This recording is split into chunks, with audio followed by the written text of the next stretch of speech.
Esto no funciona. Buenas noches, ¿cómo están? ¿Cómo les ha ido? Bueno, encantado de estar acá. Toda esa descripción tan larga realmente no resume lo que yo hago, eso ni siquiera cabe en la tarjeta de presentación. A lo que yo me dedico todos los días es a levantarme para mirar cómo podemos aplicar la inteligencia artificial en Latinoamérica. Cognitiva es una compañía que de hecho adquirió los derechos de una herramienta que seguro ustedes ya conocen, de un conjunto de APIs que es Watson en español, y nos encargamos de transformar compañías utilizando la computación cognitiva.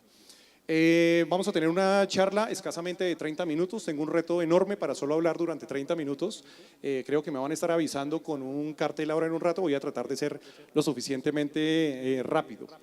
Pero tengo un especial interés en la charla del día de hoy, porque recurrentemente estoy dando charlas en Latinoamérica y me enfrento con algo muy particular, y es que las personas aún no entienden el verdadero poder que tiene la inteligencia artificial, y creo que con el auditorio que tengo hoy en día voy a tener mucho eco de las cosas que queremos hacer.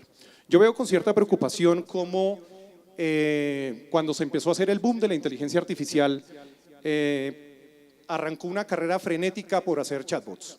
No sé si ustedes ya conocen alguna particularidad de ello, pero en especial en el sector que es mi responsabilidad en esta compañía, que es servicios financieros, todo el mundo arrancó a hacer chatbots que respondían saldos y movimientos. Eso es como conseguirse un Ferrari para ir a hacer mercado y realmente no tener la capacidad de generar un tema transformacional. Yo quisiera hoy convencerlos de la manera en que nosotros podemos transformar realmente o hacer cosas absolutamente significativas utilizando la inteligencia artificial. Y me voy a remontar un poquito a épocas ancestrales, no voy a hablar de hace 13.7 billones de años que todo esto empezó, pero sí de alguna manera cómo todo esto ha venido sumándose para generarnos hoy un caldo de cultivo lo suficientemente bueno para que la inteligencia artificial realmente tenga una explosión lo suficientemente significativa. Quisiera llegar un poco más hacia el año 1500, 1440, cuando se inventó la imprenta.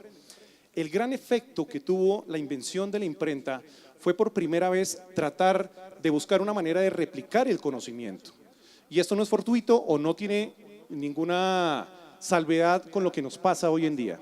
Si nosotros miramos en particular lo que ha venido pasando con la réplica del conocimiento, se ve muy poco, pero quisiera mostrarles, por ejemplo, cómo hacia el año 1500 y 1800 se estaba tomando 300 años para duplicar y replicar el conocimiento colectivo que existía.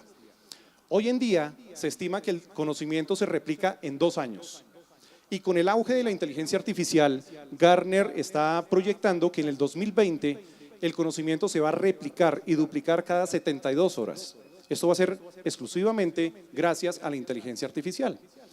Quizá los eventos tecnológicos más significativos que quisiera resaltar ahorita fue la aparición de la Internet, que evidentemente muchos arrancaron pensando que simplemente era una unión de redes y no lo que tenemos hoy en día como una explosión real de capacidades de realmente de hacer negocios completamente diferenciales en nuevos canales, acercarlos a todo el mundo.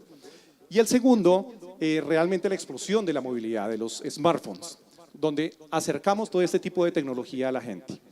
El siguiente gran cambio para mí, que viene de la mano de la inteligencia artificial, se llama precisamente cómo vamos a automatizar el aprendizaje colectivo.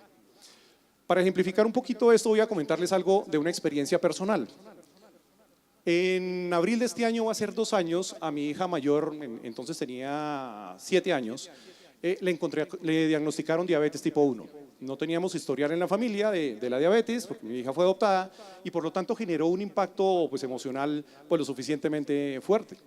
Lo primero que nos dijeron al llegar a la clínica fue el statement que ustedes ven en la parte de arriba: la diabetes es incurable. Y nos quedamos con eso y por supuesto empezamos a trabajar en cómo apoyar a nuestra hija. Como unos 6 u 8 meses después, yo no trabajaba en Cognitiva en ese momento, de hecho trabajaba en el otro sponsor que está hoy en día, trabajaba en Accenture. Quien es ahora mi jefe me llama y me dice: oye Diego, ¿por qué no te vienes a trabajar conmigo? Mira este video. Y el video decía que un proveedor de bombas de insulina, que es algo muy parecido a esto, que se utiliza hoy en día para inyectar las cantidades correctas de insulina en el cuerpo, y Watson, que es una tecnología de inteligencia artificial, iban a erradicar la diabetes infantil. Obviamente Eso vino a reevaluar lo que era ese statement que habíamos dicho que la diabetes era incurable y empezamos a pensar de una manera diferente, a creer en imposibles. Yo semanalmente, cada 8 días, tomo esta bomba de insulina y vía Bluetooth descargo al computador lo que ha sido el comportamiento de la glicemia de mi hija. Yo cargaba eso a internet y salían unas gráficas, pues, digamos, muy interesantes de lo que era el comportamiento y pensé que ahí paraba todo. Lo que yo estaba haciendo era contribuyendo en una comunidad gigantesca a nivel mundial para entrenar a una máquina acerca de lo que era el comportamiento de la diabetes de todos los niños a nivel mundial. Estaba generando un conocimiento colectivo. Y hoy en día todo ese conocimiento se concentró en una de estas bombas de insulina y se ha creado un páncreas artificial. ¿Sí? La solución no era médica, era una solución de tecnología que nos permitió reevaluarnos temas como hoy en día estamos mirando la diabetes. Eso por mencionar solo un caso de los múltiples que podemos revisar. Por lo tanto, esto no tiene que ver con tecnología, es el otro gran punto que yo quisiera mencionar. Todos los que pensamos que esto es una moda tecnológica estamos muy equivocados. Estos realmente vienen a ser proyectos de negocio. Las compañías vienen acostumbradas a hacer proyectos que son 80% del área técnica y 20% del área de negocio. Esto es completamente al revés. Porque eventualmente yo puedo, si quiero hacer un agente virtual, no un chatbot, yo podría bajar un widget que inclusive están gratuitos en internet, pero el proceso de entrenamiento que está detrás lo hacen son las personas de negocio. Por ejemplo, en alguna época pasada yo trabajaba en un banco, yo manejaba la liquidez de un banco y yo podría entrenar hoy una herramienta de inteligencia artificial en cómo se hace la gestión de liquidez y Basilea III. Y después ir a vender ese conocimiento. Entonces nos abre unas nuevas posibilidades de negocio para todos aquellos no técnicos. Yo tengo formación técnica, pero creo que estamos todos llamados a reinventarnos realmente. ¿Sí? Esa es como la invitación. Por lo tanto, me gusta hacer mucho esta analogía. ¿Ustedes recuerdan quién inventó el bombillo? Edison, Thomas Alva Edison, ¿cierto? ¿Saben quién inventó el bombillo LED? Philips, no fue exactamente Philips. Alguien que trabajó posteriormente en Philips. ¿Sí? Es curioso que no sepamos quién lo hizo cuando el bombillo LED es 800 veces más eficiente que una bombilla tradicional, ¿cierto? La mejor respuesta que me han dado en un evento es que lo había inventado Thomas Alva Edison. Esa fue buena, esa me sorprendió. Lo curioso es que nosotros preferimos pensar que Thomas Alva Edison inventó un bombillo y realmente eso no fue lo que hizo. Él cambió una experiencia de la época. Él a las personas en su momento les dio 6, 8, 10 horas más de actividad y eso realmente fue un cambio significativo. Por eso es el que recordamos, no porque haya sido el primero. Y por lo tanto, quien ha venido a mejorarlo, ha mejorado el artefacto, pero no ha mejorado la experiencia. La inteligencia artificial viene llamada a modificar experiencias realmente y de una manera significativa. Por eso no teman en ser ambiciosos cuando enfrentan un proyecto de inteligencia artificial. Todos aquellos que están adoptando la inteligencia artificial para pensar que es como una plataforma de acceso a APIs porque yo quiero hacer una app, subirla en Apple Store y venderla, está realmente limitando las posibilidades de negocio que tiene. Les voy a traer algunas experiencias de lo que ha sido en mi sector los grandes cambios que hemos fomentado. Por ejemplo, en un call center nos llamaron y arrancamos con una discusión eminentemente de negocio. No vamos a hablar de tecnología, no vamos a hablar de inteligencia artificial, sino que vamos a hablar de grandes desafíos que ellos tengan. Este call center nos decía, mira, es que yo tengo una rotación, un índice de rotación terrible, porque por lo general contrato chicos que son millennials, ellos fidelidad a un trabajo, eso no existe. Yo un día le comentaba a un millennial que yo trabajé 16 años en un banco y me miraba como un dinosaurio. Y me decía, mira, yo me demoro un mes contratando a una persona, 5 meses buscando que tenga un nivel de respuesta adecuado y 6 meses después se va y tengo que volver a empezar. Cuando empezamos a mirar el detalle de lo que era realmente el problema, encontramos que su problema realmente era la calidad de la respuesta. Yo llamaba 5 veces al call center y tenía 5 respuestas diferentes, porque no todos estaban en el mismo nivel. Hicimos un análisis y buscamos que utilizando herramientas de inteligencia artificial hiciéramos algo asombroso. Volvimos con ellos y le hicimos esta oferta. Un agente de call center que tenga un día de entrenamiento va a tener exactamente la misma respuesta que una persona que lleva un año. Esos eran retos ambiciosos. Muchos de ustedes acá me abrieron los ojos, exactamente lo mismo me hicieron en esa reunión, me miraron con cara de este es un culebrero, no le creo, pero les explicamos cómo lo resolvíamos. De hecho, generamos unos impactos colaterales muy grandes.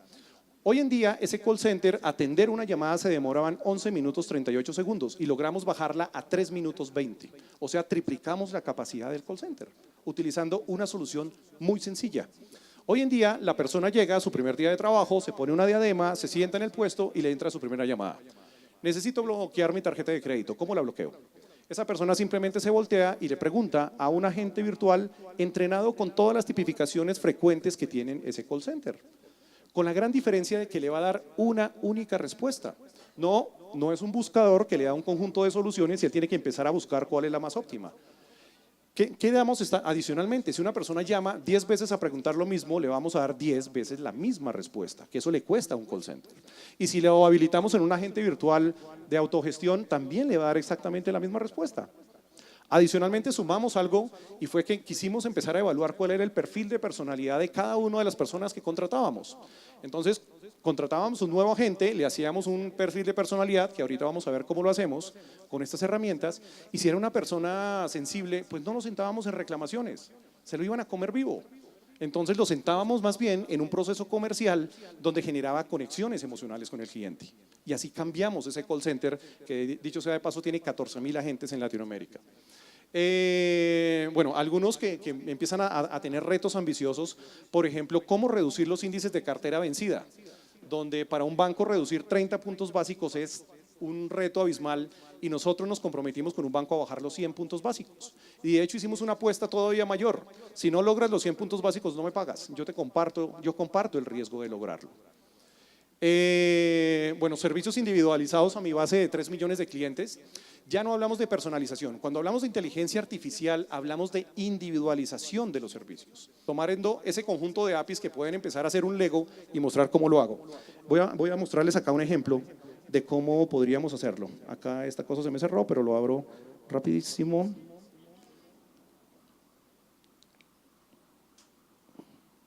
Esto no es un producto final, esto es algo que simplemente tomamos una de esas API que me ayuda a identificar cuál es el tono de voz en que me habla mi cliente.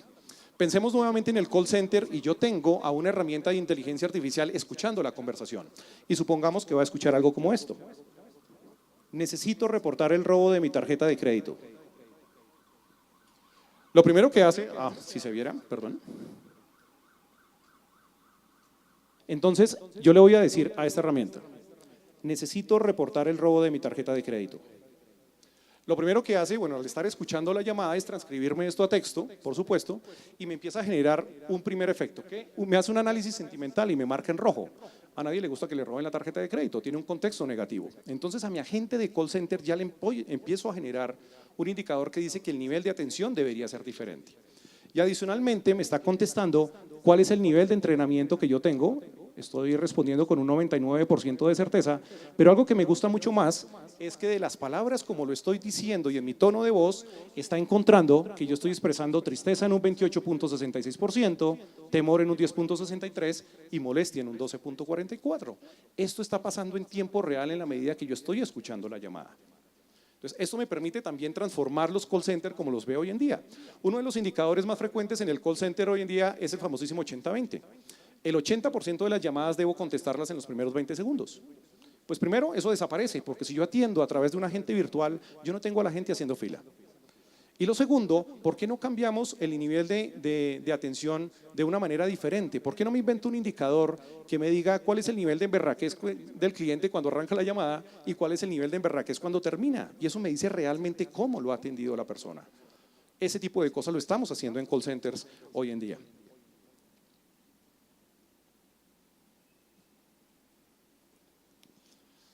Vale, ¿algún otro? Bueno, este es buenísimo, reducir un trámite pensional de 6 meses a una semana. En una entidad oficial de pensiones en Colombia, que no les puedo decir cuál es el nombre, ustedes saben lo que significa hacer un trámite pensional hoy en día. Bueno, ustedes no, yo creo que ustedes ni siquiera están pensando en la pensión, todavía les faltan como 40 años. Pero, ¿qué pasa? Hoy en día un trámite pensional puede tomar 6 meses, un año, después de la tutela, año y medio. Nosotros queremos cambiar eso por una semana. ¿Cómo lo estamos haciendo? Estamos alimentando a nuestra herramienta con los miles y miles de expedientes que se han solicitado pensiones hoy en día. Y nuestra herramienta analiza cada expediente y nosotros lo llamamos, los clusteriza, los clasifica de acuerdo a afinidades. De tal manera que cuando me llegue un nuevo expediente de una nueva solicitud de pensión, lo vamos a comparar contra los clústeres que ya tenemos creados y me va a decir, siempre con probabilidades, la inteligencia artificial tiene que ver con probabilidades. con una probabilidad del 85%, ese caso se parece a estos 1890, donde la respuesta fue, págale de una vez, tú perdiste la demanda. Entonces, ¿para qué nos esperamos año y medio para hacerlo? Y generamos impactos sociales importantes de una vez. Bueno, por ejemplo, este es un banco en Centroamérica, es el cuarto banco en su país, nos estamos comprometiendo con ellos a que sean el tercer banco en 3 años y para eso le hemos pintado una ruta, ahorita les puedo mostrar lo que significa una ruta cognitiva, una ruta de evolución basada en inteligencia artificial de 21 casos diferentes, desde procesos de venta, desde analítica avanzada, desde analítica no tradicional, desde conocimiento de cliente, que vamos a ver ahorita uno de los casos más adelante. Duplicar las utilidades, esta es con una entidad de seguros en Ecuador, un caso supremamente interesante, es el asegurador líder en Ecuador de seguros de vehículos y con ellos también nos comprometimos a que con la inteligencia artificial vamos a duplicar sus utilidades en 2 años. De igual manera, si no lo logras, no me pagas. Estamos tan convencidos de las capacidades que tenemos que podemos hacer ese tipo de ofertas. Insisto, no dejen de ser ambiciosos cuando están utilizando la inteligencia artificial para resolver problemas.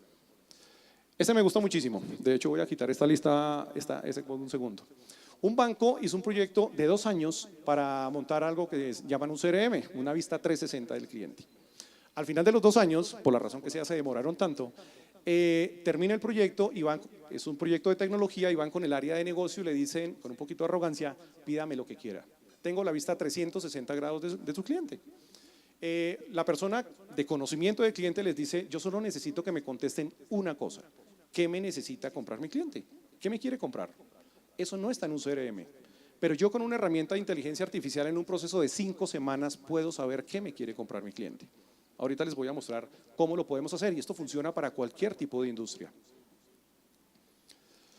Bien, no me voy a concentrar mucho en lo que es la inteligencia artificial y la computación cognitiva. Yo creo que muchos de ustedes acá son tan enamorados de este tema como nosotros que ya deben saberlo, pero yo sí quiero concentrarme solo en una analogía que siempre hago. Cuando yo estoy hablando de inteligencia artificial es como si me fuera a cualquier universidad de Colombia y me trajera al mejor estudiante de posgrado, de maestría y lo traigo para mi negocio. Supongamos que es un banco. Esa persona es absolutamente inteligente, sabe muchísimo, sabe sumar, restar, multiplicar, sabe inferir, sabe muchas cosas, pero no sabe nada de mi negocio, del negocio financiero. Entonces yo empiezo a enseñarle. Entonces siento ese aprendiz en una oficina pequeña y le empiezo a dar mis documentos, no importa el formato, y le doy acceso a mi página web, y le doy acceso a mis históricos, y le doy acceso a muchas cosas, y un día le voy a preguntar a ese muchacho, oye, ¿tú cuánto crees que va a ser el margen de intermediación de este banco este mes? Entonces el muchacho con algo se sonrojará un poquito y con algo de conocimiento dirá, yo creo que nos vamos a ganar el 8%. Exactamente lo mismo pasa con una herramienta de inteligencia artificial. Yo le paso documentos, yo genero un entrenamiento, le empiezo a hacer preguntas y respuestas en lenguaje natural y algún día le voy a preguntar también, ¿cuánto crees que va a ser el margen de intermediación? La única diferencia entre el aprendiz y la herramienta de inteligencia artificial es que la herramienta de inteligencia artificial siempre me va a responder con el grado de certeza. Me va a decir, con una probabilidad o una certeza del 45% creo que va a ser tanto. ¿A mí qué me dice el 45%?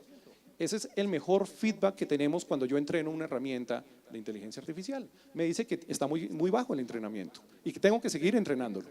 Entonces le doy acceso a históricos, a informes de competencia, hasta que me responda con un 90-95% de certeza. Y ahí es donde yo digo la magia empieza, porque lo sacamos del cubículo pequeño, le damos la oficina grande y empezamos a utilizarlo de una manera mucho más multiplicativa. Piensen en las organizaciones tradicionales, por llamarlo así, por lo general hay muchas personas que tienen un conocimiento tan específico en su cabeza que si a esa persona la botan de esa compañía genera un vacío enorme. ¿Qué tal que yo tomar a esa persona, la siento enfrente de un computador y le pongo a interactuar con la herramienta de inteligencia artificial y al final de ese proceso simplemente yo tengo un experto adicional multiplicado por 100, por 1000, por 100.000 que conoce exactamente lo mismo que esa persona? Esto tiene que ver precisamente con cómo genero conocimiento colectivo para generar muchas cosas. Bien, la inteligencia artificial realmente, lo que hemos percibido tiende a ser como la punta del iceberg. Todos aquellos que tienen un iPhone ya conocen, por supuesto, algo de inteligencia artificial que tiene que ver con interacción con lenguaje natural, ¿sí? Díganle a Siri que les cante, tienen que forzarla, tienen que insistirle un poco, se niega 2 o 3 veces, pero para que se diviertan un poco con lo que hace. Pero cuando yo le pregunto a Siri algo que no sabe, ¿qué me hace? Me hace una búsqueda en internet y no hay aprendizaje, ¿sí? El iceberg de la inteligencia artificial, la profundidad, involucra muchas otras cosas. Por ejemplo, observar grandes volúmenes de datos. Bueno, acá me imagino todos son bancarizados y yo les quisiera preguntar, ¿cada cuánto creen ustedes que los bancos les hacen segmentación de clientes? Para decirles, ustedes son banca masiva, premium, elite, VIP. ¿Cada cuánto creen que pasa? Bueno, un muy buen banco lo haría cada 3 meses. Por lo general la respuesta es cada año. Nosotros con nuestras herramientas lo hacemos cada segundo. ¿Por qué? Porque es que una persona no tiene un segmento cada 3 meses. Una persona puede tener 2 o 3 segmentos en la misma semana. Diego Sáenz, de 8 de la mañana a 5 de la tarde, puede ser una persona que necesita estar financiando sus viajes, comidas, alimentación fuera del país, por lo que viaja, pero a las 6 de la tarde voy al gimnasio y yo tengo unas necesidades diferentes. Yo soy un cliente diferente. A mí me interesa saber quién es Diego Sáenz en ese momento para hacer una oferta diferente. Y los fines de semana voy con mis hijas y salgo de la ciudad y yo también soy de un segmento diferente. Y mis necesidades también son diferentes. De ese tipo de capacidades podemos hacerlo, de segmentarlo segundo por segundo. Un banco muy grande, con sede en Medellín, que tampoco les puedo decir cuál es, nos pasó 360.000 correos electrónicos de reclamaciones.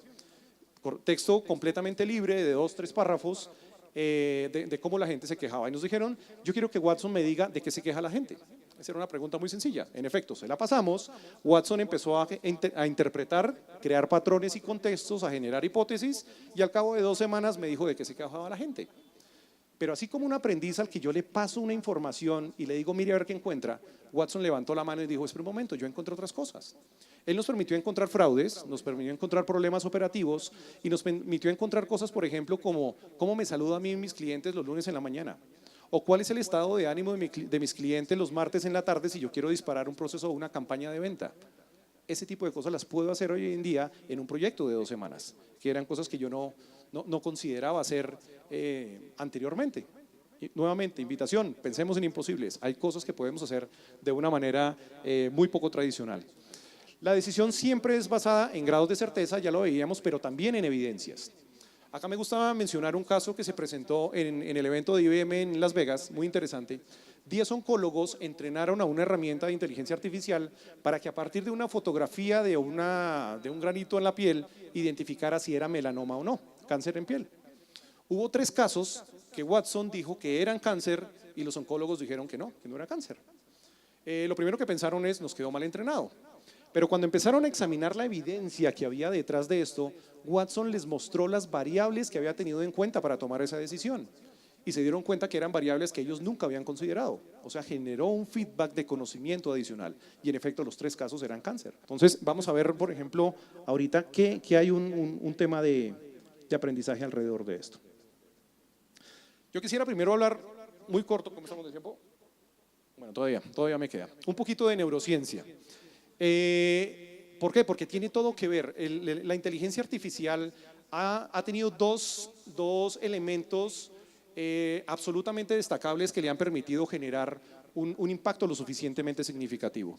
Uno, la interpretación del lenguaje natural, y de hecho, valga de paso decir, español es el segundo idioma más desarrollado en inteligencia artificial a nivel mundial, después del inglés, por supuesto. Y eso es gracias a una compañía como Cognitiva, que nosotros tenemos a cargo el entrenar a Watson en español en 23 países, en lo que pueden representar los cientos de acentos que pueden existir en español en Latinoamérica. Ahora, hay un señor que se llama David Kahneman, este señor, que es un psicólogo que ganó el Premio Nobel de Economía por explicar cómo los seres humanos tomamos decisiones, y es el segundo elemento. Los seres humanos estamos generando un vacío que viene a llenarlo la inteligencia artificial. Primero, este señor explica algo acerca del pensamiento rápido y el pensamiento lento. Por traerles un ejemplo, hay un libro buenísimo para que se lo lean, se llama Pensar rápido, pensar lento, que tiene mucho que ver, no habla de inteligencia artificial, pero nos explica precisamente por qué es llamado a tener gran atención precisamente. Les pongo un ejemplo. La primera vez que ustedes se sentaron en un carro a conducirlo y llegaron, después de haber pasado el curso, y llegaron a su destino, ¿cómo llegamos? Llegamos sudados, tensos, porque estamos pendientes de todas las variables que hay en el entorno. Estamos muy pendientes y manejando con mucho cuidado. Eso lo hace nuestro cerebro que piensa lento, que es el racional, que es el cuidadoso, que es el controlador. En la medida que nosotros adquirimos práctica, le mandamos eso al cerebro instintivo, que es el cerebro rápido. En la medida que nosotros nos volvemos mucho más eficientes, sin más entrenamiento, todo lo volvemos al cerebro rápido. La inteligencia artificial viene precisamente a asegurarnos que todo lo que hoy hacíamos lento lo podemos hacer mucho más rápidamente. Y les voy a explicar ahorita con otro ejercicio. La segunda teoría de este señor, que me parece buenísima, tiene que ver con el número de variables que el ser humano puede procesar. Nosotros tenemos un cerebro tremendamente perezoso que cuando le exigimos demasiado se acuerda que él solo debe consumir 12 vatios. Desafortunadamente así hemos sido entrenados. ¿Qué quiere decir este tema de las variables? Si una persona toma una decisión con una variable, tiene cierto grado de certeza, con 2 mejora, con 3 mejora, con 4 mucho mejor, con 5 también mejora, pero cuando yo le presento 6 variables al cerebro, el cerebro se acuerda que es ahorrador y solo toma 2 variables y toma la decisión. Ninguno se salva de eso. Lamento decirles, ninguno se salva de eso, a pesar de la gran capacidad cerebral que siempre decimos tener. Ese es un llamado donde la inteligencia artificial puede hacer muchas cosas. Si ustedes ven una pantalla de un agente de call center, pueden ver que tienen 5 sistemas al tiempo, los tipos de letras son diferentes, colores diferentes, yo no sé cómo trabajan. Tenemos que darle información preprocesada. La inteligencia artificial viene precisamente a preprocesar toda esa información y darle contenido ya revisado a las personas que necesitan tomar decisiones. Por lo tanto, es una herramienta de apoyo. Hay un estudio reciente, me pareció buenísimo, que dice que un doctor para estar completamente al día tendría que leer de los miles y miles de artículos que salen diarios 27 horas al día. No tenemos 27 horas al día, pero yo sí le puedo decir a Watson, mira, léete los últimos 3.000 artículos que salieron acerca de oncología y sácame el resumen de los principales temas, y las analogías y las correlaciones, y empezar a preguntarle, oye, ¿qué tan cierto es que el veneno del escorpión azul surafricano puede curar el cáncer? Y él, vía sus correlaciones, me puede generar esas conclusiones. Muchos no me creen cuando les digo esto, entonces voy a hacer un pequeño ejercicio. Por favor, alcen la mano los que creen que la sección superior es más clara que la inferior. Uno tenemos allí. Los que creen que la sección inferior es más clara que la superior. Muy bien. ¿Alguno piensa que es igual? ¿No hay uno que piensa igual? ¿Sí? Pues realmente son iguales. ¿Sí? No me creen, espere, otra vez. Más despacio. Son iguales. Lo que yo acabo de hacer precisamente es llegar a ese cerebro rápido de ustedes, porque de hecho esta imagen es un imposible. Y les voy a decir qué leyó su cerebro que ustedes no se dieron cuenta. Si yo tengo esta sombra en la parte inferior, eso quiere decir que yo debería tener una lámpara encima. Y si yo tengo una lámpara encima, en la zona superior debería ser más brillante. Su cerebro se sintió confundido y tomó una decisión basada en la franja de la mitad únicamente. Y es una decisión rápida, eso nos pasa todos los días. Pero en la medida en que yo empiece a generar, porque tenemos sesgos, las herramientas de inteligencia artificial yo las entreno sin sesgos. ¿Sí? ¿Por qué? Precisamente por el tema del contexto. Ahora yo quisiera avanzar muy rápidamente, a ver si alcanzamos a ver ahorita otros demos, pero quisiera avanzar muy rápido en cómo nosotros promovemos no la venta de herramientas de inteligencia artificial, sino convertir a las organizaciones en organizaciones cognitivas.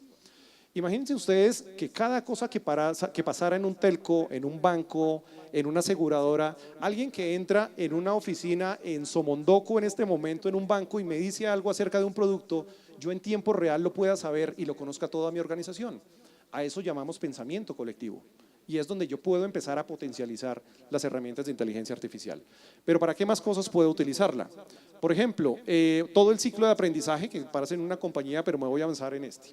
Este es un caso que le gusta muchísimo a los bancos y ayuda a ejemplificar un poco lo que es el modelo de aprendizaje de una herramienta de inteligencia artificial. Les voy a decir cómo funciona. Digamos que una persona va y hace una solicitud de crédito en un banco y por la razón que sea le dicen que no. Esa persona evidentemente necesita el dinero y se va a un segundo banco y ese segundo banco le dicen que sí. Ustedes saben que todos los bancos tienen que notificar a Data Crédito y Cifini el comportamiento de pago. Entonces yo pongo a Watson a que esté mirando todos los días qué está pasando en ese buró de crédito, en ese concentrador. Y resulta que este señor que pidió ese crédito, el primer mes tuvo un comportamiento de pago ejemplar. El segundo mes también, el tercer mes también, el cuarto mes también. ¿Qué me dice eso a mí? que algo en este primer banco, en su modelo de selección de crédito está mal. Entonces, ¿qué hacemos? Ponemos a Watson a estar mirando qué está pasando y cuando él identifica uno de estos patrones, me genera una nueva regla de aprendizaje y mi modelo de selección de crédito aprende todos los días. El primer día voy a tener un modelo básico, pero después de un año voy a tener seguramente el mejor modelo de selección de crédito. Y eso me va a permitir que cuando este señor vuelva, yo le voy a decir que sí. El problema es mío, no es de ese señor. El señor tiene un muy buen hábito de pago. Esto lo estamos haciendo para muchos bancos en Latinoamérica, para hacer un mejor proceso de selección con herramientas de inteligencia artificial. Ahora, hay otra creencia que tiende a pensar que la inteligencia artificial tiene que ver únicamente con data no estructurada, con videos, con imágenes, con sonidos, con voz, etcétera, etcétera. Pero no, a nosotros también nos gusta hacer proyectos de data estructurada, pero haciendo analítica no tradicional. Y les voy a explicar un par de ejemplos. Supongan este señor, esto es una aplicación real, yo tengo un banco que quiere saber si alguien es buena paga o no, pero no es mi cliente. Pero yo quiero saber si le puedo prestar y lo voy a invitar a una feria de vehículos, por ejemplo. Entonces, le habilito un agente virtual, no un chatbot, odiamos los chatbots, un agente virtual con 17 preguntas que escribió una antropóloga. Y esa antropóloga entrenó a Watson para poder entender que una persona era buena paga o no. Entonces, le hace 5 preguntas. Preguntas de este tipo. Oye, si tú tuvieras mucho dinero, ¿te comprarías una Ducati o un Uber? Y de eso quiere empezar a intuir cuál es el perfil de inversionista o de riesgo de esa persona. Entonces, en efecto, esa persona empieza a contestar. Cuando esa persona me ha contestado 5 preguntas, yo voy, tomo toda mi base de clientes y en ese momento, en ese segundo, la segmento. Y digo, ese cliente que no conozco, que no es mi cliente hoy en día, se parece con el 25% de probabilidades a 500,000 clientes míos. Y sigo preguntándole cosas. Después digo con un 45% a 125,000 hasta que llego a que se parece con un 87% de probabilidades o de afinidad a 1,200 clientes. Yo no conozco a este señor, pero sí conozco esos 1,200 clientes. Entonces, con un 87% de probabilidad yo puedo saber cómo va a ser el hábito de pago, qué productos le voy a ofrecer, si voy a ser su banco preferente o no. Y así estoy tomando decisiones de crédito hoy en día, de una manera completamente diferente. Y la otra, que me encanta, tiene que ver con el cerebro izquierdo, con la racionalidad, con las emociones del cliente. Y yo ya puedo tomar decisiones basadas en emociones. Los voy a invitar a que entren a Google y busquen Personality Insights. Y les va a salir algo como estos.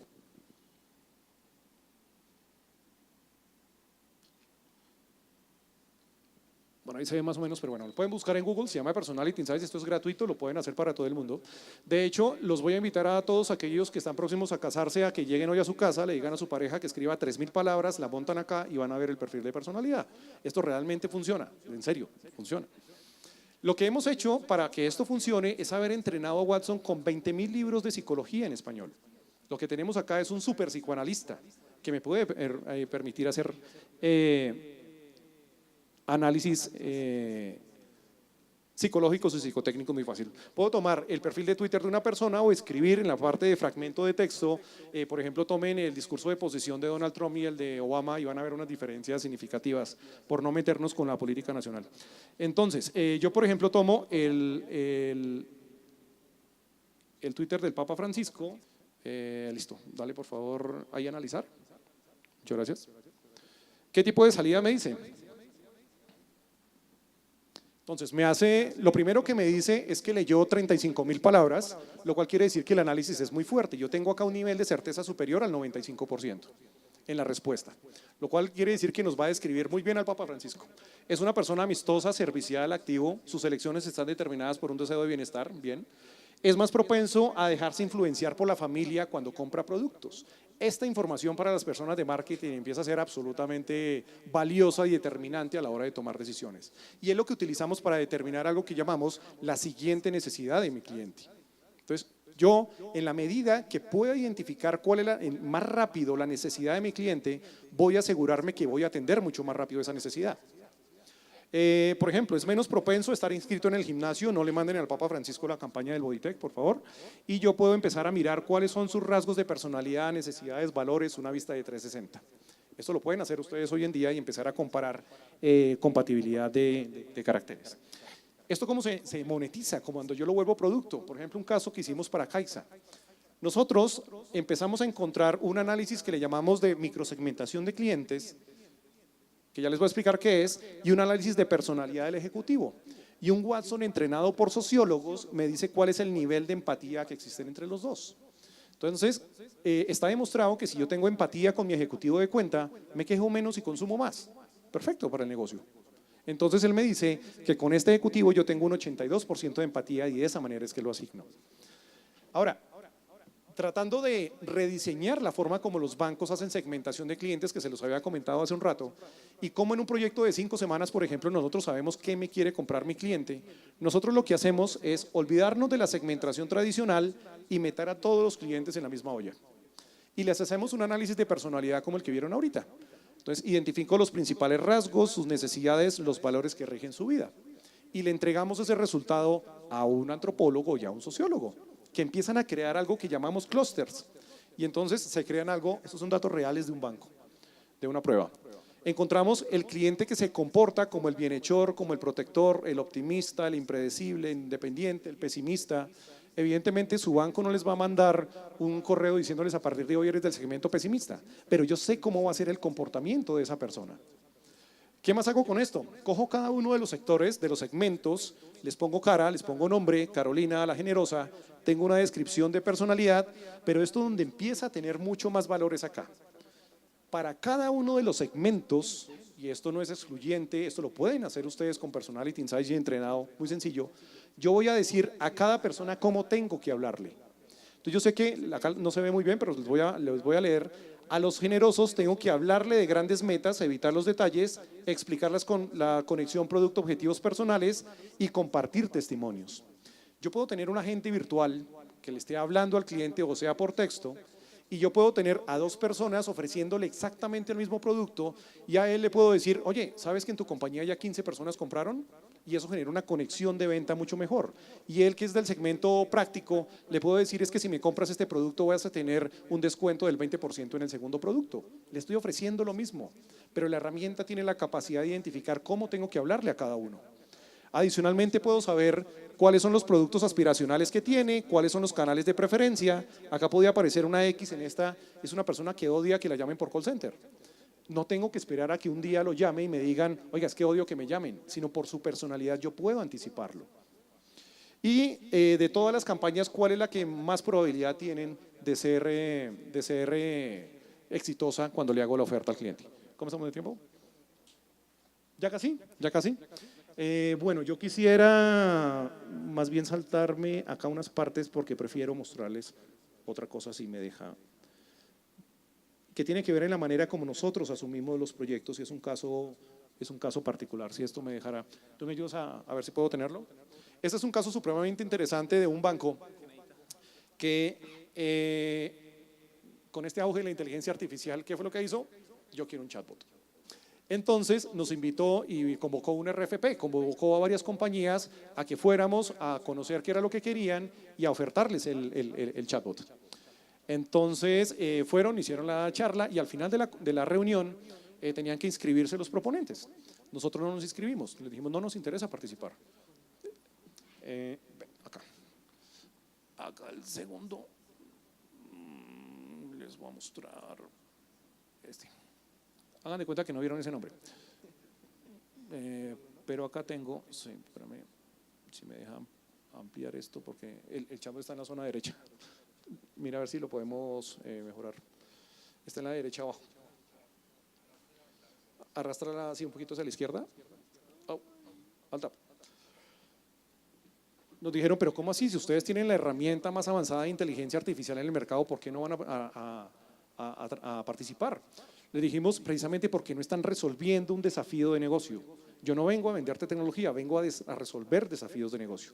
Y nos permitieron sentarnos, ahí está bien, yo creo que se puede ver. Nos permitieron sentarnos con el área de atención del cliente a que habláramos de 2 desafíos. Ellos nos dijeron 2 problemas principales. Uno de mis indicadores principales es medir la calidad del servicio. Alcen la mano los que honestamente se quedan al final de una llamada de call center a calificar la llamada. Wow, bastante, ¿sí? Por lo general, nadie lo hace. Y si uno se quiere quedar es porque quiere masacrar a la gente porque lo atendió pésimo, ¿cierto? Entonces ellos tenían una medición sesgada, no podían lograrlo. Y el segundo problema que pasó fue que en alguna época otro banco, olvídense que es ese nombre, empezó a emitir demasiadas tarjetas de crédito. ¿Sí? Porque tenían una meta de emitir tarjetas de crédito, entonces uno tenía que pasar por el banco así o le metían las tarjetas de crédito debajo de los brazos. ¿Sí? Cuando el mercado se empezó a apretar, pues la gente se acordó que tenía una tarjeta de crédito y empezó a llamar al call center a decir, oiga, ¿esto sirve o no? ¿Está activa o no? Entonces, con esos dos problemas, sí nos devolvimos, hicimos este demo, esto tiene apenas un par de horas de entrenamiento, obviamente puede salirse de contexto y les voy a leer la última parte porque por si no la alcanzan a leer, y empezó a pasar esto. Dice, buenos días, bienvenido al asistente del Banco Popular, dame tu número de cédula, le doy mi número de cédula y me dice, hola Diego, tengo registrado que tu última solicitud tuvo que ver con un extracto, aquí vamos al CRM y preguntamos cuál fue la última llamada que hizo la persona. Aquí sí no le importa al cliente gastarse 5 segundos contestando. ¿Por qué? Porque no me han resuelto un problema. Y hay algo mucho más fundamental, estoy transmitiendo al cliente que lo conozco. ¿Sí? Primer problema resuelto.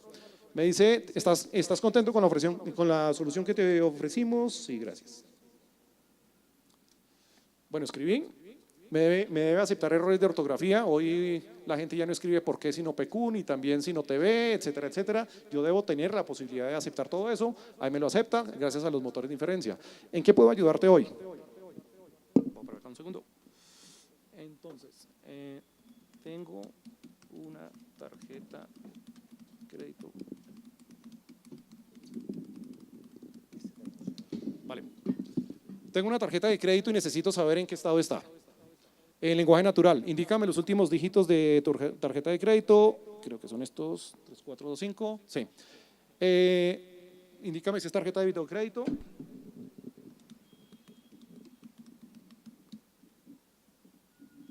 Me dice, bueno, ahí volví, me equivoqué, le puse un más, no importa. No hay problema, Diego, en mis registros tengo registrado una tarjeta Visa, confírmame ahora sí los 4 dígitos, porque arriba no me había identificado, la metí mal. Ya se me salió. Bueno, esa tarjeta registra un estado normal y puedes utilizarla en nuestra red de cajeros.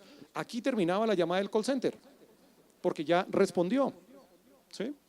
Pero cuando nosotros empezamos a mirar lo que puede pasarle a un cliente, a mí no me interesa que el cliente cuelgue rápido. Yo quiero que el cliente se quede en el agente virtual preguntando, así sea de las siguientes elecciones presidenciales. ¿Por qué? Primero, porque no le está quitando el turno a nadie. Yo puedo abrir tantas sesiones como quiera. Y segundo, porque necesito 3.000 palabras del cliente. Ya sabemos para qué. En el momento en que una persona en el agente virtual me completa las 3.000 palabras, yo ya puedo hacerle el análisis de personalidad y le disparo una venta. Yo sé qué es lo que necesita en ese momento. Entonces, lo otro que nos interesa es, yo no quiero hacer un chatbot de PQRs, de peticiones, quejas y reclamos, sino quiero hacer un chatbot de historias de usuario. Ya voy a terminar. Ese chatbot… y miremos la historia de un usuario. Si yo tengo mi tarjeta de crédito guardada en un cajón, pues lo más seguro es que yo no sepa cuándo tengo que pagarla, cuáles son las fechas de corte. ¿Para qué espero que me haga una nueva llamada? Entonces de una vez le digo, oye, ¿quieres ayudar adicionalmente que te ayude con las fechas de corte? ¿Sí? Me dice, tus cortes son los días 5 y los pago los días tal. Lo otro es, los bancos no ganan absolutamente nada porque la gente tenga las tarjetas de crédito en el cajón. Entonces lo invita mediante este link a gastarse la plática. ¿Sí? Entonces le muestra la red de establecimientos afiliados y dónde tiene promociones y demás. Y supongamos que el cliente dice algo así.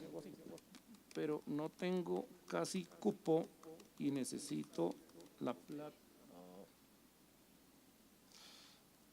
No tengo casi cupo y necesito la plata para otra cosa. ¿Listo? Me dice, no te preocupes, podemos tramitarte una actualización de cupo y acá alcanza un proceso de venta.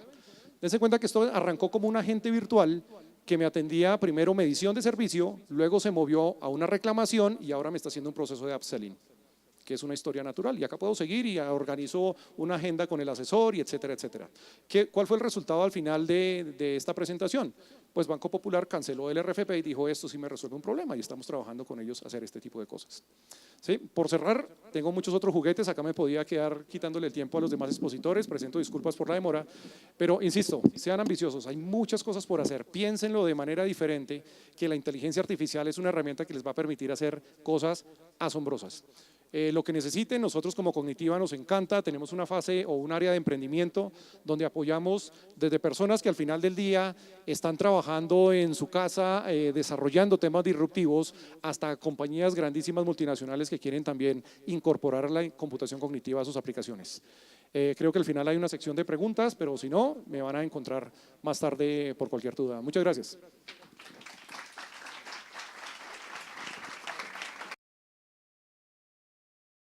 Preguntaba acerca de la evaluación de la seguridad que implica para el usuario sin saber expresar su información.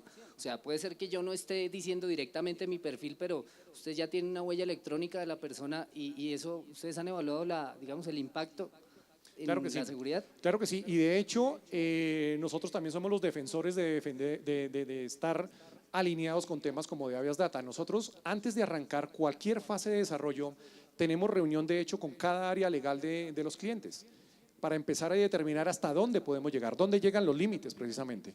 Nosotros podemos entrar, por ejemplo, a Twitter a bajar la información de una persona para armar un perfil que tratamos de no individualizar, sino crear clústeres que me permitan empezar a generar decisiones a partir de esto. En Facebook no lo podemos hacer, no porque la herramienta no lo haga, sino porque en Facebook yo tengo que ser amigo autorizado para poder hacerlo, ¿sí? Y el otro punto absolutamente importante que está alineado con el tema de Avias Data es que la información, a pesar de que todos estos temas y servicios y APIs están en la nube, la información sensible no viaja. Siempre está residente en las bases de datos y lo que sube y baja es apenas el consumo, la identificación del texto, la interpretación del lenguaje natural o de la imagen o las reglas principales. Pero es una preocupación, por supuesto, recurrente. Bien, muchas gracias.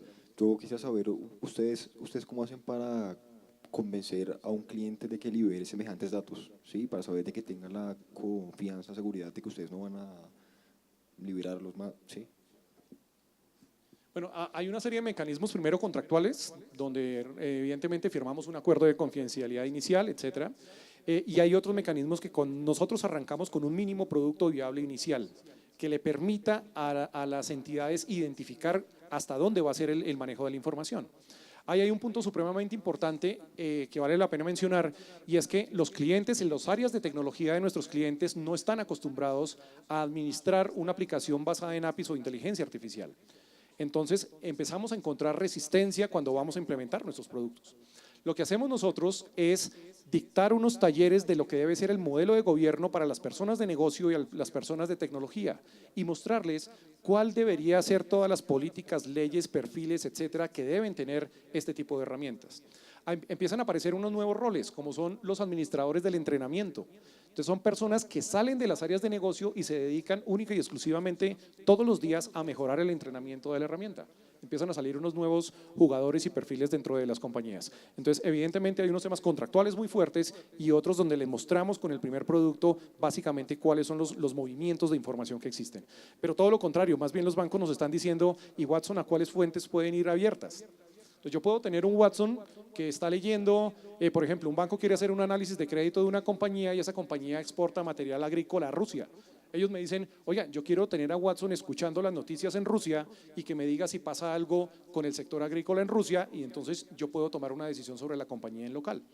Al contrario, ellos son los que nos piden qué más información pública puedo empezar a tomar. Una pregunta un poco técnica, ¿cómo se diferencia Watson como de la competencia de otras herramientas para inteligencia artificial como TensorFlow de Google o algo así? Sí, digamos que la competencia, debo decirlo, viene muy fuerte. Watson es, cuando veíamos el tema del iceberg, digamos que eso también se convierte como unos escalafones.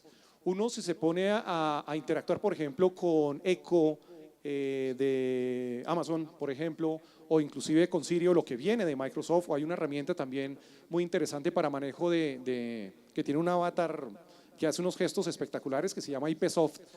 Evidentemente hay nichos particulares donde ha habido un desarrollo muy especial. Por ejemplo, las herramientas de reconocimiento de imágenes que vienen en las APIs beta de Google, a mí me fascinan, me encantan. Y yo pensaría que están inclusive más arriba de lo que puede generar hoy Watson como identificación visual. Pero cuando uno empieza a pensar en todo el comportamiento de las 30 y ya no me acuerdo cuántas son, 34 APIs que tenemos hoy en día porque se liberan unas cada rato, para yo resolver problemas corporativos, evidentemente Watson está mucho más adelantado. ¿sí? Estoy seguro que los demás vienen muy fuertes, van a empezar a generar mucha más portabilidad y eso nos va a permitir que en un futuro cercano inclusive el uso de las APIs sea completamente gratuito, no solo para desarrollo, sino el uso cada vez que yo estoy haciendo un llamado.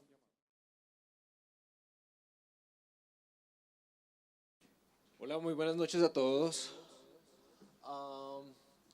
Bueno, pues antes de empezar quisiera saber, muchas gracias, quisiera saber cuántos de ustedes tienen experiencia tal vez entrenando algún modelo, experiencia en desarrollo de aplicaciones, cosas por el estilo.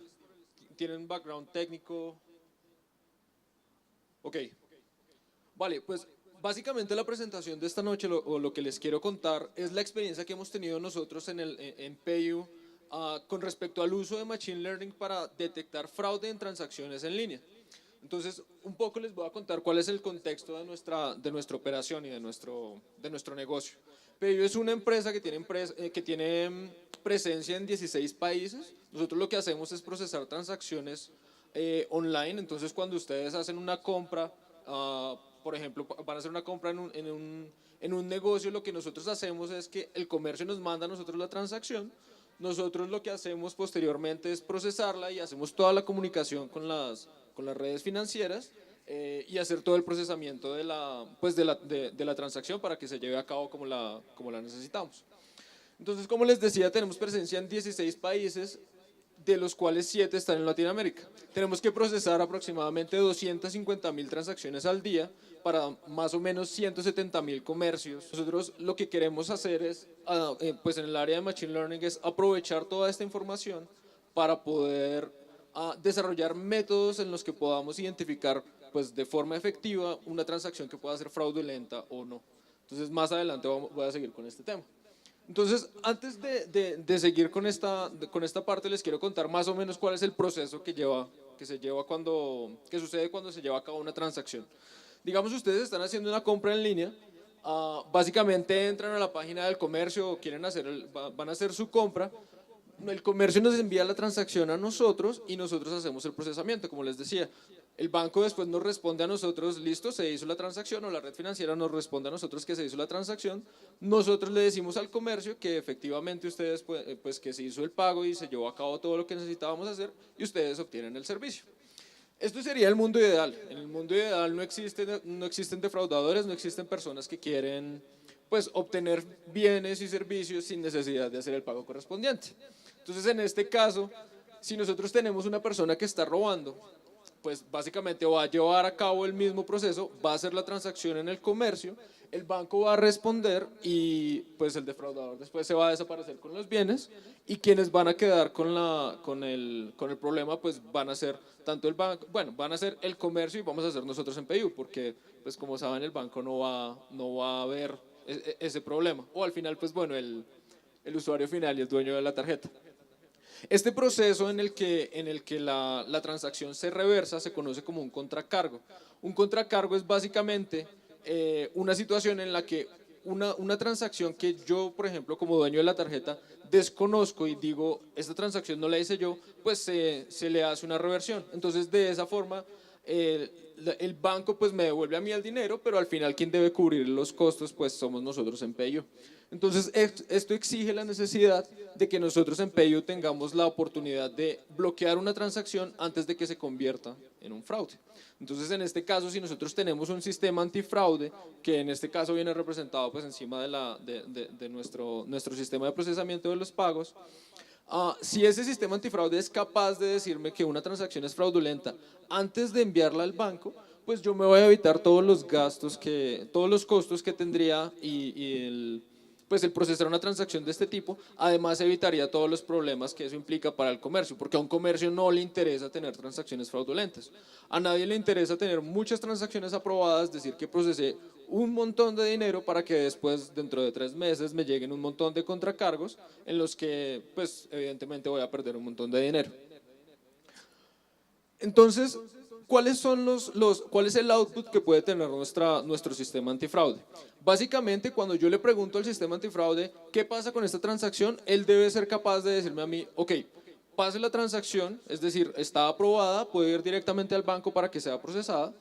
deténgala para que sea revisada manualmente. Entonces, digamos, en este caso, un agente de validación manual lo que haría es revisar la transacción, hacer llamadas, por ejemplo, ir a un buro de crédito para revisar si la transacción, cuál es el perfil de la persona que está haciendo la transacción y tomar una decisión. Ahí es donde un agente, donde una persona toma la decisión, o simplemente rechazar la transacción automáticamente. Entonces, de esta forma nosotros lo que hacemos es mejorar todos nuestros índices, tanto de aprobación, rechazo y validación. ¿Cómo se toma esa decisión?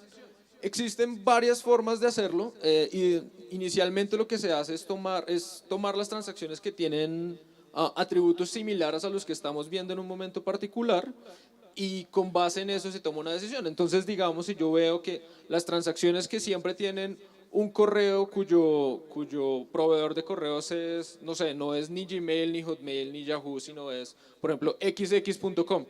Si yo sé que esas transacciones son comúnmente fraudulentas, pues, por ejemplo, la decisión que tomaría un agente de validación muy probablemente sería el rechazar la transacción o empezar a hacer validaciones, un poco de validaciones más profundas. Con base en esa información que nosotros vamos tomando de transacciones similares, transacciones que conocemos, podemos empezar a diseñar sistemas de reglas. Entonces, estos sistemas de reglas lo que van a hacer es empezar a tomar decisiones con base en atributos y con base en características que nosotros veamos en las transacciones que van llegando. Entonces, en este caso, nosotros podríamos decir, como les comentaba ahorita en el correo xx.com, una regla un poco filosa, llamémosla, sería rechazar todas las transacciones que vienen del dominio xx.com.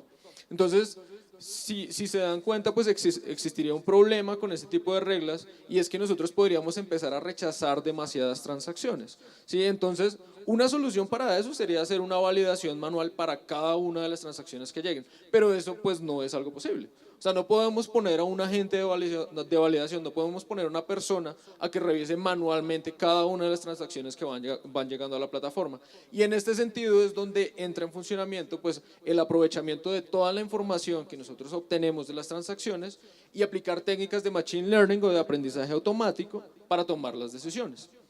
Entonces, ¿cuál es nuestro objetivo? Es largo, es largo. Básicamente lo que queremos hacer es traducir el conocimiento que nosotros tenemos de prevención de fraude y convertirlo en características que podamos utilizar para tomar una decisión con base en eso. ¿Cómo tomamos la decisión? Generamos un score de la transacción que nos diga a nosotros qué tan probable es o está relacionado con la probabilidad de que la transacción se convierta en un fraude en el futuro o no, o se convierta en un contracargo. ¿Sí? Entonces, básicamente podemos reducir como esas preguntas y esos aspectos que nos interesan a estos. Queremos traducir nuestro conocimiento en características. Ese es el primero que queremos hacer. Entonces, ¿qué nos interesa mirar cuando estamos viendo una transacción nueva y queremos tomar una decisión? Por ejemplo, queremos ver características como cuál es el sistema operativo del comprador, cuál es la dirección de cobro que me llegó en la transacción, cuál es la dirección de entrega o cuál es el país de la tarjeta de la transacción, cosas por el estilo. Nosotros empezamos a mirar las características que vienen en la transacción. También empezamos a mirar características que son un poquito más de cuál es el comportamiento de los atributos que yo estoy viendo ahí. Entonces vemos preguntas como cuál es el monto promedio de las transacciones que utilizan atributos de esta transacción, ¿sí? Y podemos reducirlo a periodos particulares. Entonces tenemos también, por ejemplo, cuántas tarjetas distintas he visto para las transacciones que utilizan este BIN en los últimos 5.5 segundos. La idea de este tipo de preguntas es que vean que hay muchas cosas que pueden ser importantes cuando uno está tomando una decisión con respecto a si una transacción es legítima o no lo es. Adicionalmente, podemos encontrar cosas como características que vienen siendo que no están bajo el control de un defraudador. Es decir, si nosotros queremos mirar, si nosotros queremos darnos cuenta si un defraudador, si una transacción es fraudulenta, pues lo ideal es tomar información que no está bajo el control del defraudador. Entonces, por ejemplo, empezar a mirar cosas como el comportamiento particular de un comercio nos ayuda a tomar una decisión con base a lo que, pues a lo que conocemos y una decisión sobre la transacción, sobre el outcome de la transacción. Entonces, hay casos como cuántas transacciones internacionales serían normales para esta hora del día. Entonces, cuando llegue una transacción internacional en un momento particular, yo ya voy a poder responder esta pregunta y el defraudador o la persona que quiere robarme no va a tener la posibilidad de saber esto, porque no está bajo su control el saberlo. Entonces, identificar este tipo de características útiles es muy importante para la aplicación de modelos de Machine Learning. Este tipo de características que les comentaba las podemos dividir básicamente en estas tres categorías. Las históricas, que es básicamente ver cómo se ha comportado algún parámetro particular de la transacción en el pasado. Las intrínsecas, que vienen siendo las que estábamos viendo de cuál es el país de la tarjeta, cuál es el BIN, cosas por el estilo. Y las contextuales, que lo que nos dicen son cosas como qué es lo que está sucediendo en este momento particular en el comercio, por ejemplo, donde se está haciendo la transacción, o en el país en el que se está haciendo la transacción. Seguimos con utilizar el aprendizaje automático para generar un score que esté basado en la probabilidad de que la transacción se convierta en fraude. Entonces, pues de las personas que ya pues dijeron que tenían un background técnico y no sé los demás, no sé si han escuchado de un algoritmo de aprendizaje automático que se llama Random Forest. Si es así, podrían por favor. Ok, no muchos. Entonces, les explico. Un Random Forest básicamente, o sea, de forma muy simplificada, entonces me perdonan si omito cosas demasiado importantes, es básicamente una orquesta de árboles de decisión. Tenemos muchos árboles de decisión que lo que van a hacer es mirar cada uno de los parámetros de una transacción y decir, por ejemplo, si estamos mirando el monto, dice, si el monto es mayor a 1000, ¿sí? Entonces vamos a hacer una división en el árbol de decisión. Si el BIN es de un país, de Australia, por ejemplo, entonces se van a empezar a dividir las transacciones, se van a hacer divisiones y eso me va a crear varios árboles de decisión. Entonces, la idea básicamente del Random Forest es que utilizando muchos árboles de decisión, yo utilizo un esquema de votación en el que voy a decir la moda o el voto que más se repita va a ser el que va a tomar la decisión de todo el forest. Entonces, si tengo 50 árboles de decisión y 45 votaron la transacción es fraudulenta, entonces voy a decir la transacción es fraudulenta. ¿Cuál es la utilidad de tener un algoritmo de este tipo en la detección de fraude? Que es muy sencillo identificar, o bueno, es más fácil identificar características que son importantes para la detección de fraude y es más fácil venderle eso a una persona que está interesada en detectar el fraude. Por ejemplo, un comercio. Es más fácil decirle, mire, es más probable que exista un fraude para las transacciones que vienen desde este país a decirle, no, pues simplemente yo corrí este algoritmo y pues resulta que esa es la decisión que se tomó. Entonces es más interpretable y es más simple explicarle a una persona que está interesada en detener el fraude, pero no está interesada en las partes técnicas y en los detalles del algoritmo, cuál fue el resultado, cuál fue la razón por la que se tomó una decisión particular. Entonces, básicamente eso es lo que nosotros hacemos. Nosotros estamos utilizando Random Forests para generar una probabilidad de que una transacción particular sea un fraude o no. Pero no solo no estamos utilizando uno solo, sino nosotros lo que hacemos es dividir los comercios o generar varios segmentos de modo que nosotros podamos correr un forest particular dependiendo del comercio de la transacción, del comercio al que pertenece la transacción que se está realizando. Ya les voy a contar por qué estamos haciendo esto. Finalmente, otra de las cosas que nosotros queremos hacer cuando queremos utilizar Machine Learning para detener el fraude es que necesitamos ese score en tiempo real. Entonces, lo que hicimos fue desarrollar, pues brevemente les cuento, lo que hicimos fue desarrollar un sistema que es capaz de tener varios modelos a la vez y que es capaz de evaluar los modelos en tiempo real y generar un score, es capaz de tener esquemas de Champion Challenger, que básicamente es tener un modelo que está operando en algún momento particular y cuando queremos probar un nuevo modelo y queremos ver si es lo suficientemente bueno para que nosotros lo pongamos en operación, pues los podemos comparar y simplemente hacemos el switch más adelante. También podemos probar los modelos en modo fantasma, entonces simplemente cuando las transacciones están llegando nosotros las vamos evaluando sin necesidad de afectar la operación de lo que está sucediendo en la plataforma. Y también tenemos pues todo el cálculo de características externas, características que vienen, por ejemplo, de sistemas externos, o identificación, por ejemplo, de si el email de la transacción existe, cosas que vengan de proveedores y de terceros también se pueden sacar ahí. Entonces, todo este tema,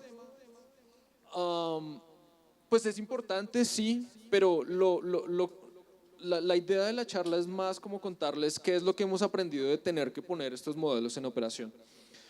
¿Qué es lo que pasa? Generalmente cuando nosotros asistimos, o pues lo digo por experiencia, siempre que cuando yo entré en este mundo, todo lo que yo encontraba en tutoriales, lo que encontraba en charlas, lo que encontraba en videos, siempre era, ok, mira, así es que entrenas una red neuronal en TensorFlow, así es que entrenas un Random Forest en R o en Python, así es que haces algo en H2O. Te dan todos los detalles técnicos y los vas a conocer y es súper importante, pero no hay detalles como de, ok, ¿qué es lo que tengo que hacer para poner este modelo en operación? ¿Qué tan importante es poder contar con las características en tiempo real? ¿Qué tan importante es poder procesar online? ¿Qué tan importante es poder comparar modelos en tiempo real? Entonces, más allá de que contarles pues los detalles técnicos que básicamente los vamos a encontrar en cualquier lugar, lo que les quería contar es algunas lecciones que hemos obtenido con el tiempo y que hemos aprendido casi que a las patadas pues en esta travesía que ha sido el empezar a montar nuestros modelos para la gestión de fraude utilizando Machine Learning. Entonces la primera lección, esta es un poco técnica, pero básicamente es que debemos aprender a no viajar en el tiempo cuando estamos utilizando las características, cuando estamos consiguiendo las características que vamos a utilizar para entrenar. ¿Me explico? Como les contaba hace un momento, los contracargos de una transacción pueden llegar hasta 3 meses después de que la transacción suceda. Entonces veamos un ejemplo. Supongamos que tengo una transacción en este momento, otra transacción en este momento, otra transacción, y después de 3 meses yo me entero de que esas transacciones del principio eran transacciones fraudulentas, ¿sí? Entonces yo ya sé que esas transacciones son fraudulentas y puedo empezar mi proceso de entrenamiento. Si yo hago mi entrenamiento hasta ese punto y digo voy a tomar todos los datos en el pasado para generar mis modelos, pues hasta ese momento estamos bien. Sin embargo, si yo empiezo a generar variables como existe un fraude con el email que fue utilizado, supongamos en la segunda transacción, en el pasado, voy a empezar a utilizar información con la que yo no puedo contar en operación. Es decir, yo no puedo contar con información que dependa de cosas que van a suceder en el futuro.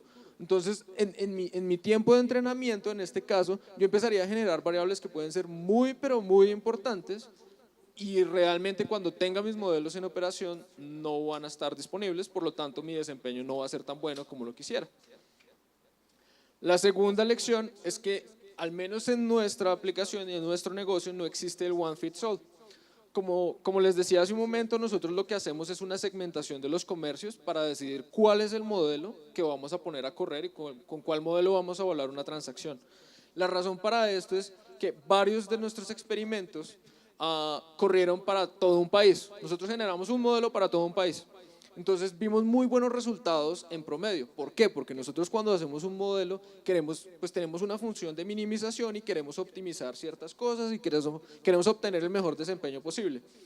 Pero eso significa que si yo tengo un comercio pequeño que tiene pocas transacciones, por ejemplo, es muy posible que yo empiece a ignorar lo que ese comercio necesita por empezar a darle gusto, entre comillas, a comercios más grandes y con más participación, de modo que voy a empezar a ignorar lo que pasa con ellos y después cuando voy a mirar las métricas de esos comercios particulares, pues voy a tener mucho fraude, por ejemplo, o voy a tener completamente solo rechazos, ¿sí? Porque digamos, una forma de reducir el fraude en su máxima expresión pues es rechazar todo, ¿sí? Entonces si yo no me fijo en ese tipo de cosas, pues voy a tener esos problemas. Ahí es donde entra el tema del no existe el one fits all.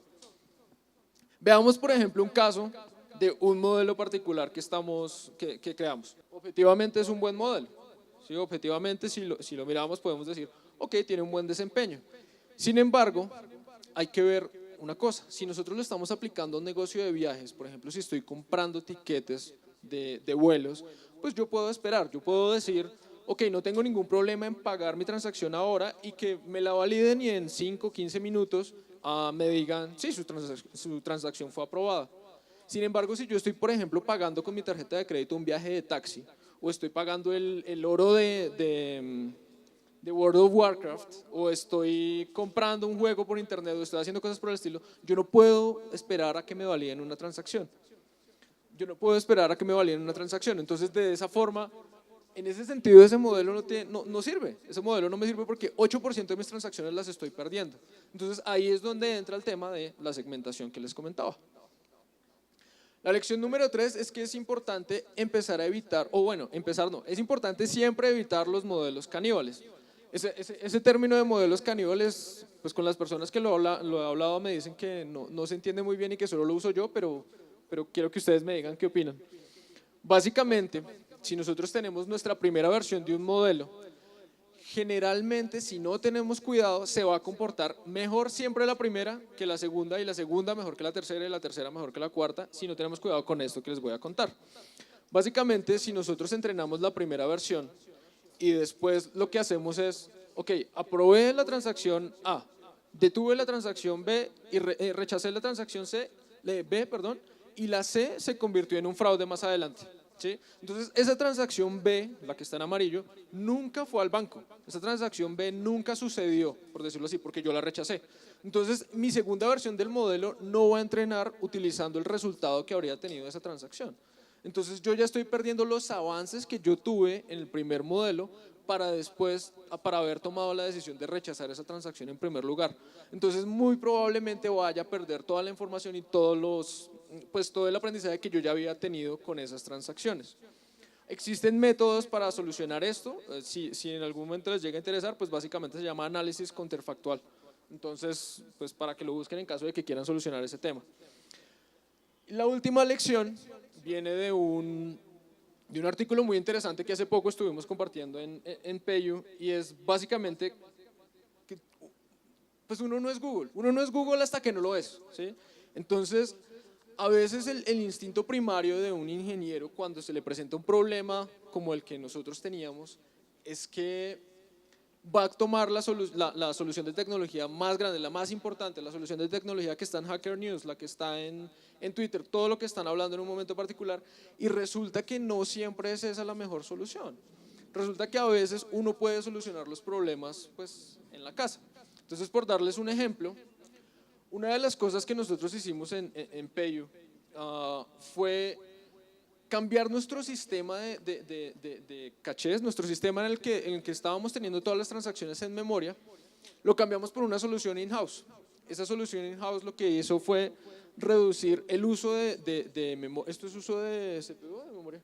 El uso de CPU pues de una forma muy, muy importante. Y eso lo que nos permitió fue no solo aprovechar mejor nuestras máquinas, sino empezar procesos tan importantes como tener despliegues sin indisponibilidad, o empezar a subir todos los modelos que estamos subiendo y toda la información que necesitamos tener en memoria sin indisponibilidad en una sola máquina, cosas por el estilo, ¿sí? Ahora, esto no quiere decir que uno nunca debe utilizar la solución o que uno siempre debe buscar las soluciones in-house.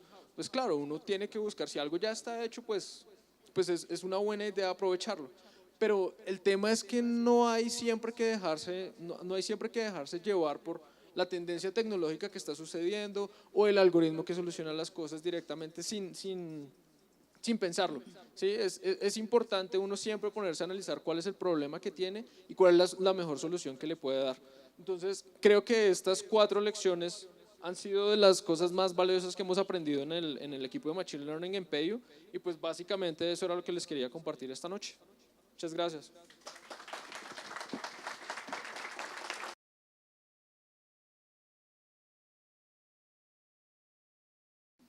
Hola, en los modelos de detección de fraude que nos contabas hace un momento, los falsos positivos son valiosos, o sea, cuestan para el negocio.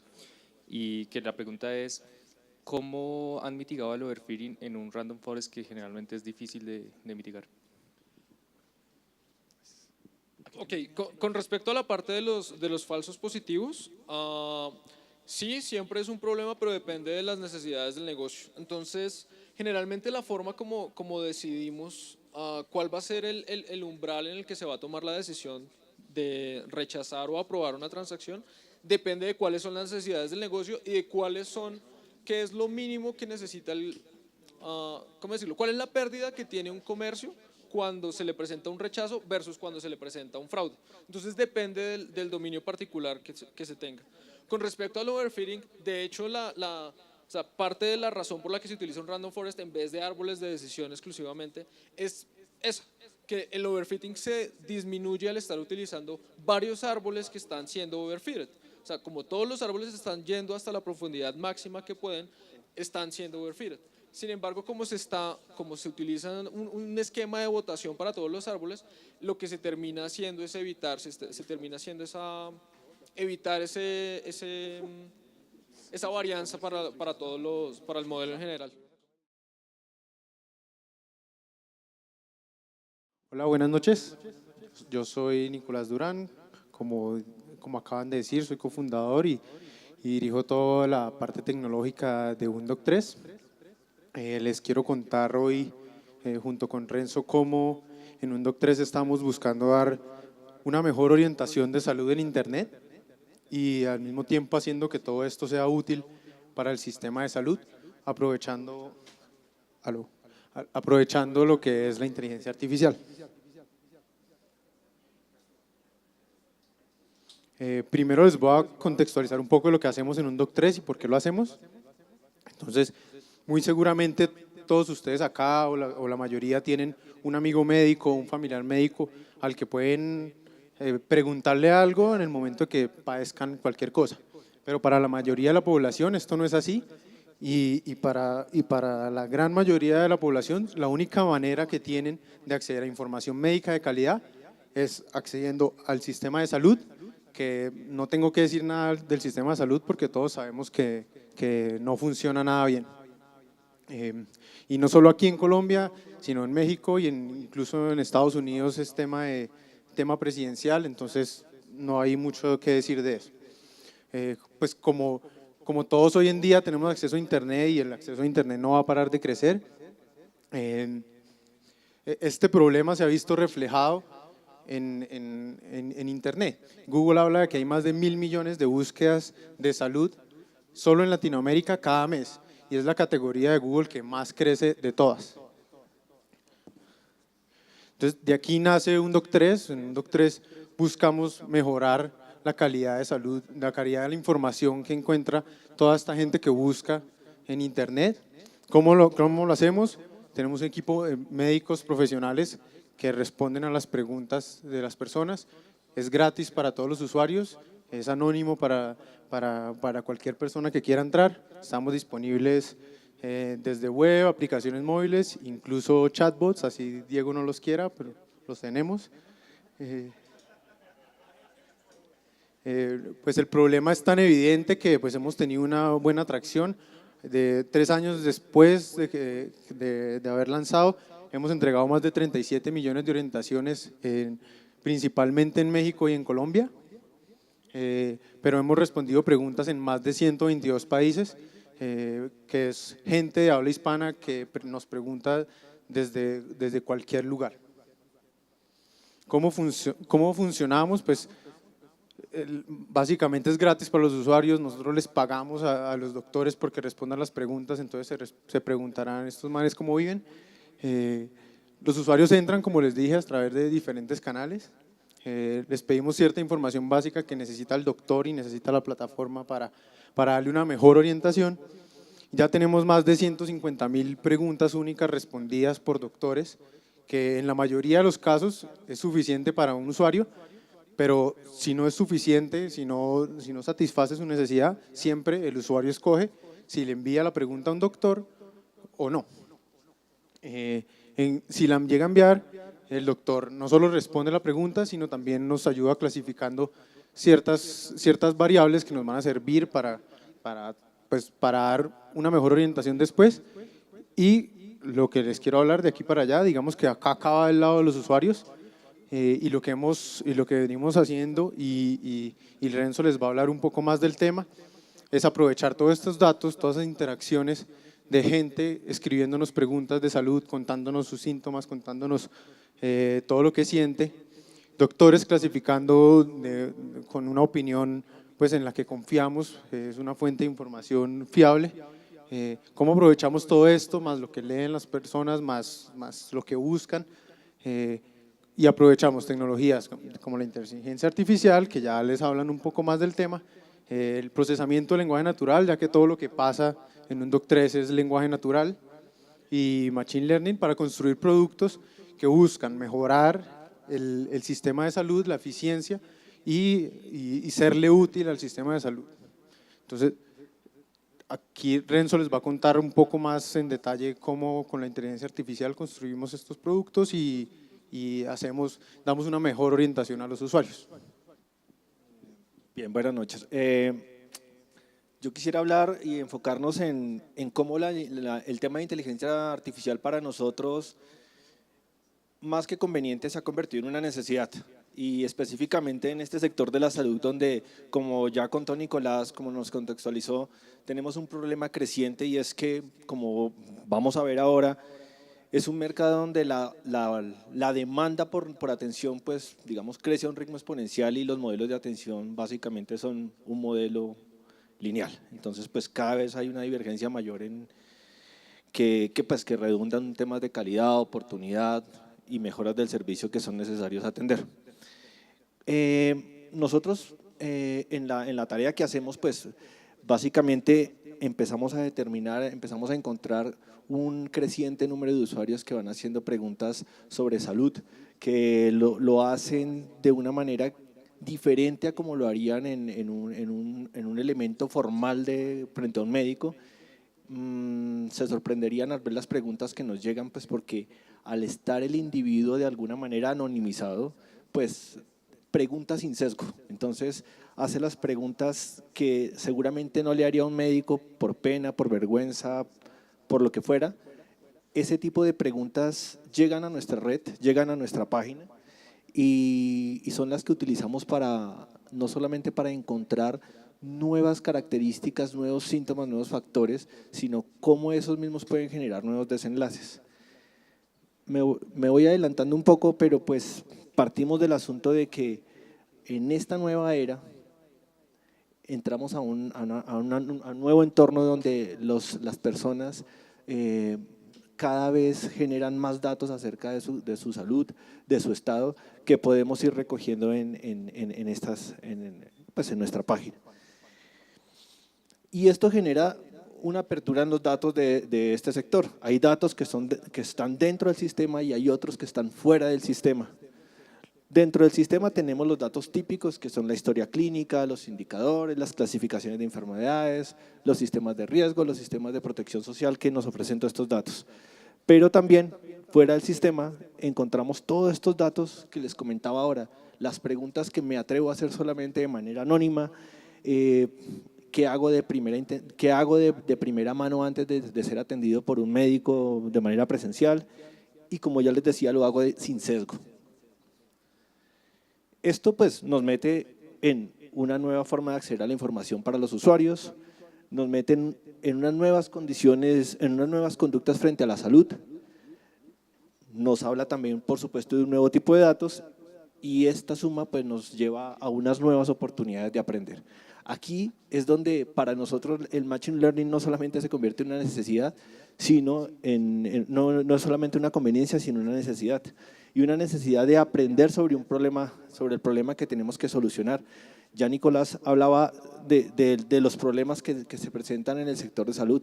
Solamente para poner rápidamente unos datos en contexto, en Colombia, aunque la cobertura en salud puede llegar al 97%, hay una diferencia, es muy distinto a que exista una cobertura clara o amplia, como la que dice esa cifra, a que el acceso sea real. Cuando hablamos de acceso, hablamos al hecho de que las personas puedan realmente hacer uso de los servicios médicos que esa cobertura le ofrece. Y cuando vamos a verlo en cifras, pues realmente de las personas que presentan una necesidad en un periodo de 3 meses de ir al médico, eso es apenas un 10 o 12% de los que registran que necesitan ir al médico, y apenas de ese 10%, un 77% termina accediendo de manera directa. Entonces, son realmente unas cifras que muy asimétricas en lo que corresponde a las verdaderas capacidades de prestación del servicio. Nosotros hemos evidenciado, y lo vemos en nuestra página, en el trabajo diario que hacemos, que realmente ese acceso potencial que es estar cerca de que yo viva cerca de un centro de salud al que pueda acudir cuando necesito, es una necesidad imperante. Recibimos preguntas de personas que viven en zonas rurales y ciudades intermedias donde realmente la cobertura, la capilaridad de centros de salud es bastante baja.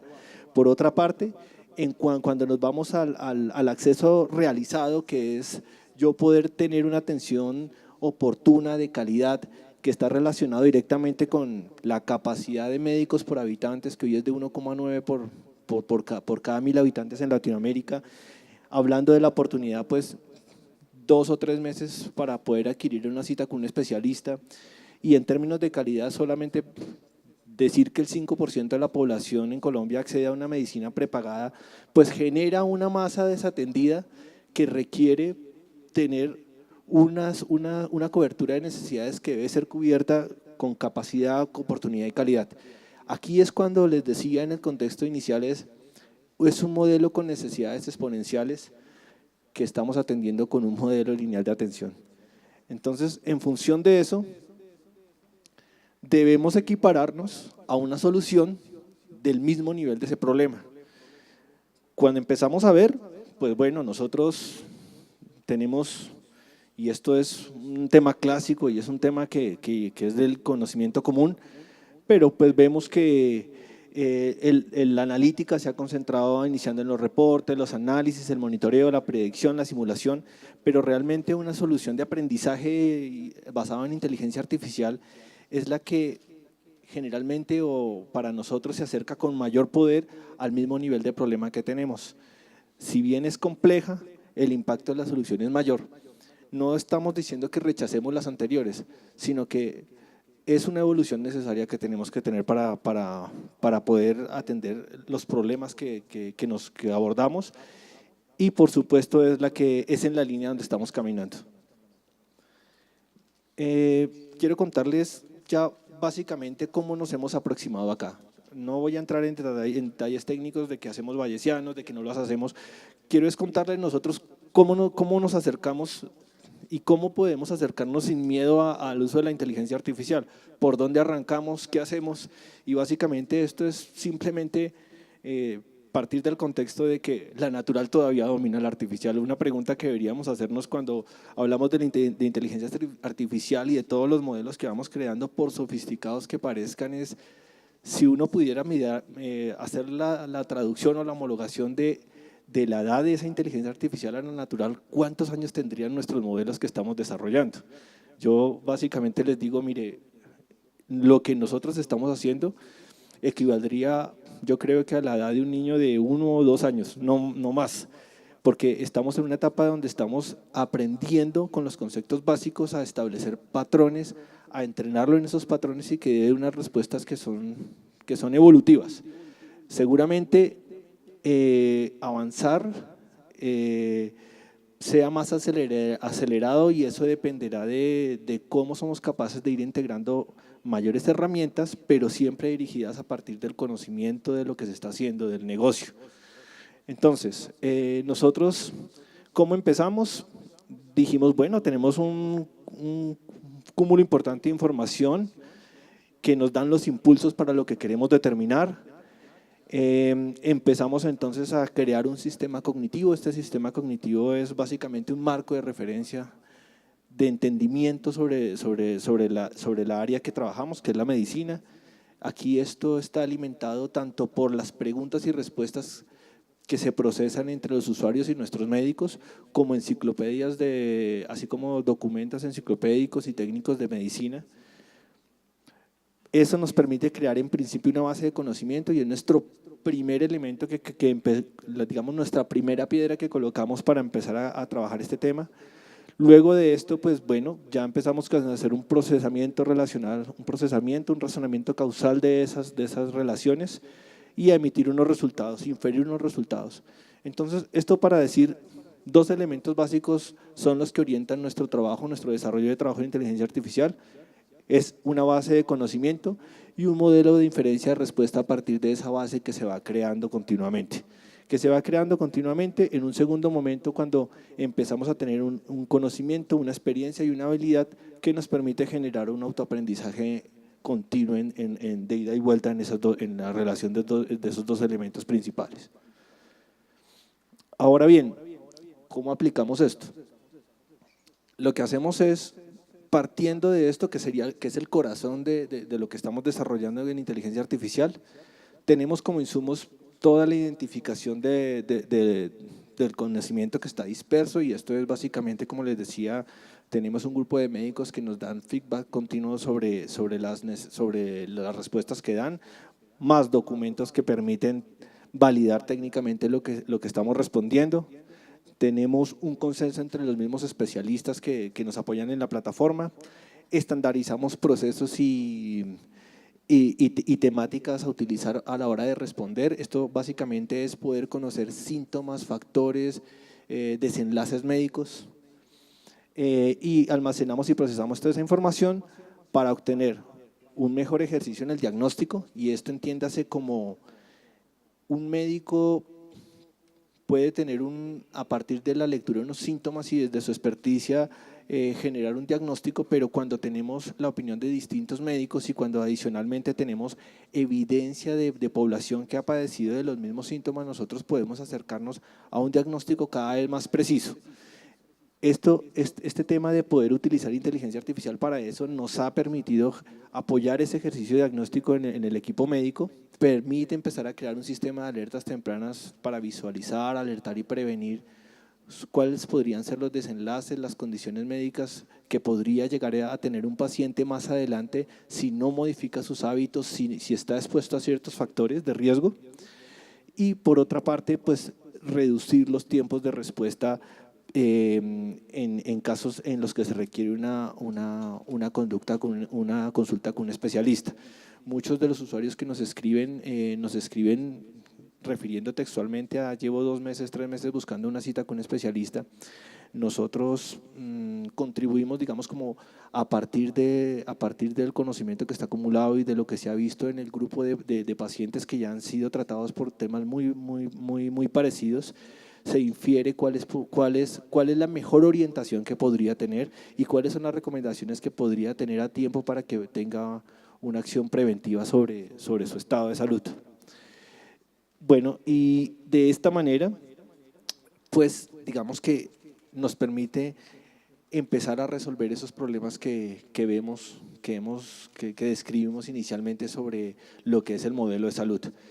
De esta manera, nosotros lo que hemos venido trabajando es en poder ir acercándonos cada vez más a un modelo de salud que sea mucho más eficiente, mucho más óptimo, que resuelva de entrada esas carencias que tenemos de recursos en lo que respecta a una atención satisfactoria, y lo hacemos a través de la inteligencia artificial. La inteligencia artificial lo que nos ha permitido en blanco y negro es poder tener la capacidad, responder con la capacidad que se requiere, con la oportunidad, con la calidad, creando un conocimiento unificado y una capacidad de respuesta que solo se puede lograr si el conocimiento que está disperso se trata de manera inteligente, se pone a disposición y se va alimentando de manera continua con el feedback que tenemos tanto de los médicos como de los usuarios. Entonces, básicamente, esta es la manera como lo hacemos, esta es la manera como trabajamos. Lo que hemos hecho en el medio, ya digamos con los detalles técnicos, podemos tratarlos, pero les puedo decir que ha sido temas de ensayo y error, ha sido básicamente una concentración muy fuerte, un 80% en conocer claramente las temáticas, y el resto ha sido probemos, ensayemos y nuevamente rectifiquemos cuando corresponde, pero ha sido un aprendizaje continuo en lo que respecta al entrenamiento de los modelos. Como oportunidades, pues hay unas prevenciones de enfermedades oportunas, una promoción de la salud como un elemento vital, gestión de riesgo, y pues las ventajas de tener un esquema como este es que pues se puede medir, es económicamente eficiente, permite segmentaciones inteligentes para hacer gestiones y principalmente, y lo más importante, es que permite empoderar a la gente sobre un tema que es propio, que es la salud y que actualmente, digamos, parece ajeno en la medida en que tiene muchos términos muy científicos, muy técnicos que a veces los usuarios ni entienden. En esta plataforma lo acercamos para que entienda en cuál es su situación y cuál es la que debería y cuáles son los hábitos que debería tener para llegar a un mejor estado de salud. Gracias. Eso es.